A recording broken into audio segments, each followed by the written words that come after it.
Bonjour, c'est Delphine, bienvenue sur ma chaîne basée sur le business en général et l'immobilier en particulier. Je suis ravie de vous retrouver aujourd'hui pour une nouvelle vidéo. N'hésitez pas à vous abonner si ça vous plaît, à liker la vidéo et à me laisser un petit commentaire, ça me ferait plaisir.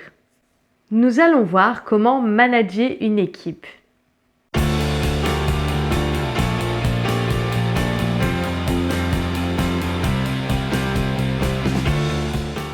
Alors manager une équipe, c'est quelque chose qui n'est vraiment pas simple, car il faut prendre en considération les caractères de chacun et le vôtre y compris.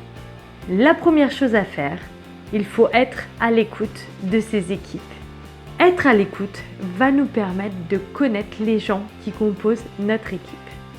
Le fait de connaître bien vos équipes et les gens qui la composent va vous permettre vraiment d'utiliser les points forts de chacun et de progresser de plus en plus. Lorsque vous connaîtrez correctement les personnes qui composent vos équipes, vous pourrez identifier leurs points forts et leurs points faibles. Ça vous permettra d'utiliser les compétences de chacun au mieux et de trouver des axes d'amélioration. Un bon manager, c'est se rendre disponible pour son équipe. Alors, ça ne veut pas dire que vous devez être 24 heures sur 24 et 7 jours sur 7 disponible, bien sûr. Mais il faut savoir avoir des temps à s'accorder avec chaque personne de son équipe pour faire le point tout simplement ou pour regarder un dossier un peu difficile. Si vous prenez du temps pour chaque personne, vous pourrez les aider à progresser. Et si chaque personne progresse au sein de votre équipe, c'est votre équipe complète qui progresse. Un bon manager est une personne qui sait vous tirer par le haut. Il faut que vous créiez une cohésion d'équipe. Plus vous aurez une cohésion d'équipe, plus vous pourrez travailler en lien étroit et vous pourrez progresser tous ensemble. Il faut vraiment qu'il y ait une confiance qui s'instaure entre vous et les personnes qui travaillent avec vous. Il ne faut pas hésiter à déléguer les tâches. Ça prouvera aux personnes qui composent votre équipe que vous leur faites confiance et pour eux, ça renforcera leur estime de soi. Il ne faut pas hésiter à les impliquer dans les choix que vous faites ou dans les futurs projets que vous avez. Le fait de déléguer les tâches et de les impliquer va vraiment les responsabiliser et vous verrez que vous obtiendrez de meilleurs résultats comme ça que plutôt en ne créant pas cette cohésion et cette confiance. Plus vous allez donner des responsabilités à votre équipe et plus elle sera motivée. Vous verrez, vous leur prouvez en leur déléguant des tâches que vous leur faites confiance. Personne n'aura envie de vous décevoir. C'est important que vous soyez disponible pour votre équipe, comme je vous l'ai déjà dit, et c'est aussi important que vous sachiez les soutenir.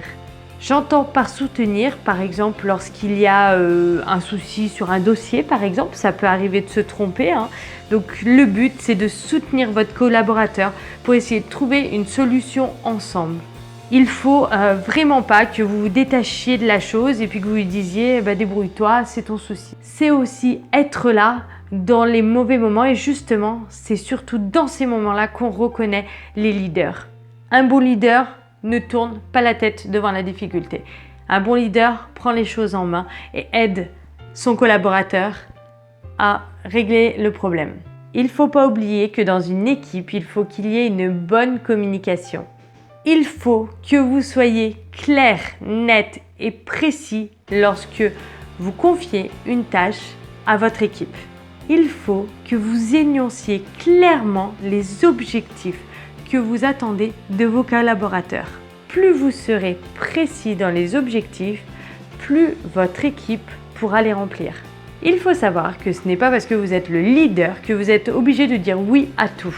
Être un bon leader, c'est aussi savoir s'opposer à son équipe et ne pas accepter forcément toutes les demandes des collaborateurs.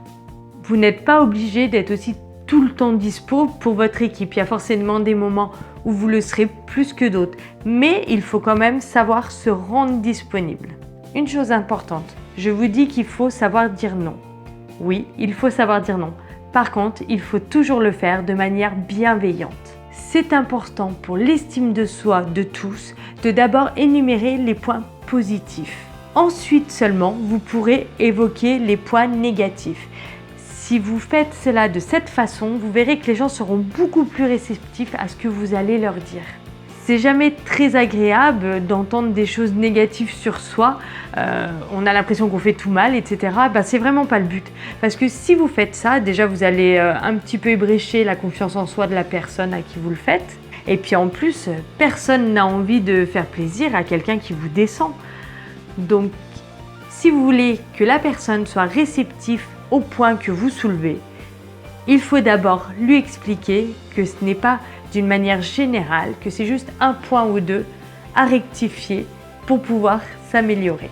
Alors c'est beaucoup de psychologie tout ça, il faut vraiment essayer de prendre chaque personne suivant son caractère, suivant sa sensibilité. C'est vrai que ça peut paraître un petit peu compliqué, mais je vous assure que si vous faites l'effort vraiment d'essayer de percevoir un peu les sensibilités de chacun, vous allez adapter vraiment au mieux votre discours et finalement vous allez vraiment réussir à cerner les caractères de chacun et vous verrez que ça passera beaucoup mieux.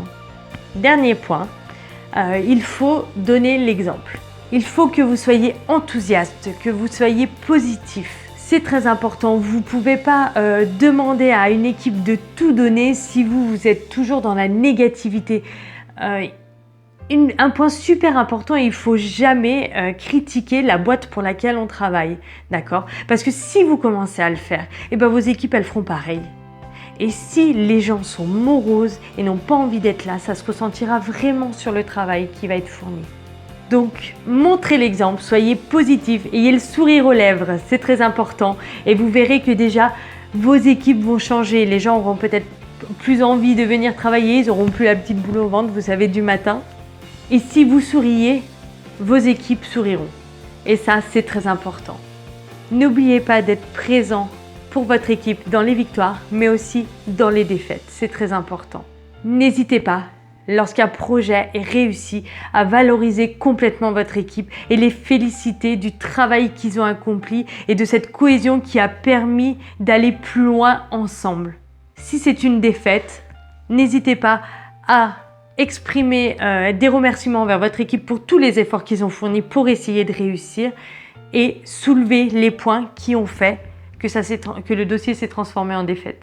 Si vous le faites dans le bon ordre, en soulevant d'abord les points positifs et les points sur lesquels votre équipe a été forte, vous verrez que quand vous évoquerez ces axes-là à améliorer, car c'est les axes qui nous ont fait perdre le contrat, disons, vous verrez qu'elle sera beaucoup plus réceptive. Vraiment, essayez de faire cet exercice, vous allez vous en rendre compte, l'effet est vraiment immédiat. Alors sachez aussi que parfois, dans des équipes, il y a des caractères un petit peu forts qu'on n'arrive pas vraiment à maîtriser, disons, et qui ne veulent pas forcément ni s'intégrer, ni qui ont envie de le faire. Donc ça arrive dans toutes les équipes, c'est pas forcément de votre faute.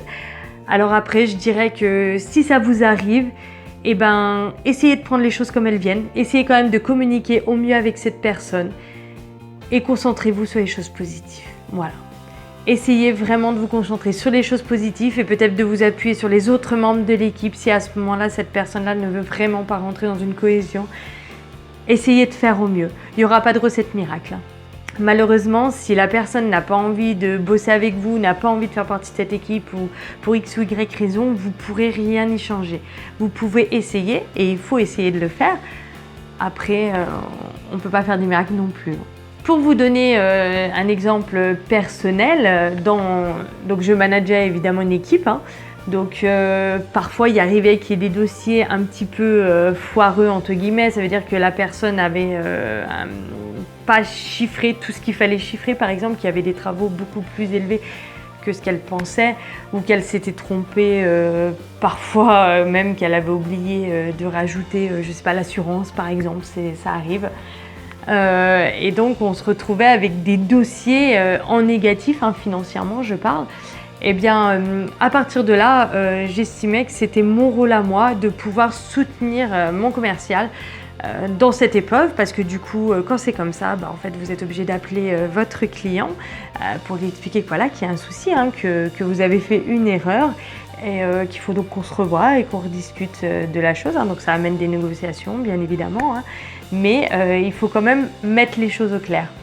Eh bien, quand ça arrivait, donc mon commercial appelait la personne, hein, évidemment, mais lorsque le rendez-vous se présentait, j'allais toujours avec parce que pour justement les soutenir, parce que parfois c'est un peu délicat et puis il y en a certains qui manquaient un petit peu d'expérience, qui ne savaient pas trop comment faire. Donc j'y allais pour les soutenir et pour qu'ils puissent apprendre finalement de cette erreur. C'est-à-dire que moi, j'essayais de discuter avec la personne, de lui expliquer les choses clairement et clairement de renégocier complètement le contrat parce que là, du coup, on parle quand même de chiffres, hein, donc voilà. Et ça permettait donc à mon commercial de se mettre dans le bain et de voir comment en fait on pouvait rattraper une bêtise, hein, parce que ça arrive à tout le monde de faire des bêtises. Mais jamais je le mettais dans une situation de porte-à-faux, par exemple avec le client. Jamais. Vraiment, lorsque la personne revenait au bureau, hein, pour qu'on puisse en discuter, hein, on montrait vraiment une cohésion entre nous. Hein. Voilà, jamais je dénigrais la personne qui avait fait cette erreur parce que ça peut arriver à tout le monde. Hein.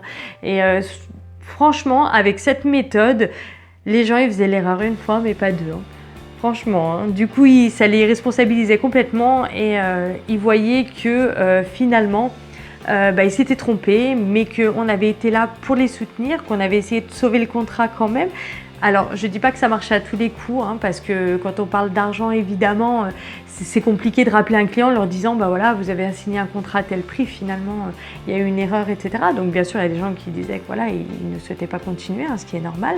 Après, honnêtement, 90% du temps, quand même, les gens suivaient parce qu'on savait leur expliquer aussi pourquoi, hein, qu'on était clair avec eux et qu'on était vraiment transparent.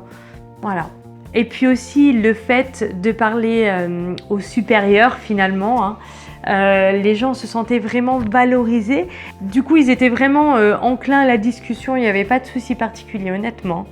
Et les commerciaux, eux, ça leur permettait vraiment de voir leurs erreurs. Ils ont fait l'erreur une fois, après c'était assimilé finalement, hein, donc ils ont bien compris la chose.